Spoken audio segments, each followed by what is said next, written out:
আসসালামু আলাইকুম রহমতুল্লাহ। আজ আমি আপনাদের সামনে বাগদাদ শহরের একটি শিক্ষণীয় ঘটনা তুলে ধরব।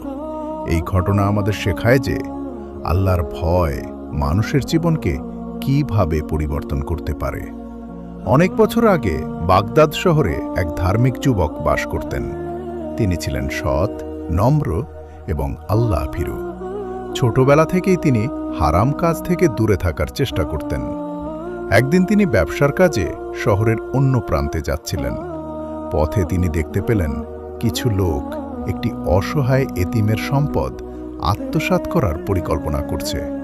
তারা মনে করেছিল এতিম শিশুটির কেউ নেই, তাই তার সম্পদ সহজেই দখল করা যাবে। যুবকটি বিষয়টি জানতে পেরে খুব কষ্ট পেলেন। তিনি তাদের কাছে গিয়ে বললেন, আল্লাহকে ভয় করো, এতিমের হক নষ্ট করো না। কিন্তু তারা তার কথা শুনল না, বরং তাকে উপহাস করতে লাগল। যুবকটি নিরাশ হলেন না। তিনি স্থানীয় কাজীর কাছে গিয়ে পুরো ঘটনা খুলে বললেন। কাজী বিষয়টি তদন্তের নির্দেশ দিলেন। কয়েকদিন পর সত্য প্রকাশ হয়ে গেল।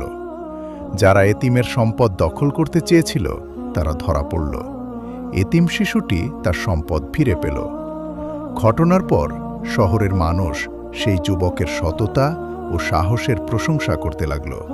কিন্তু যুবকটি বললেন, আমি মানুষের প্রশংসার জন্য এটা করিনি, আমি শুধু আল্লাহর সন্তুষ্টি চেয়েছি।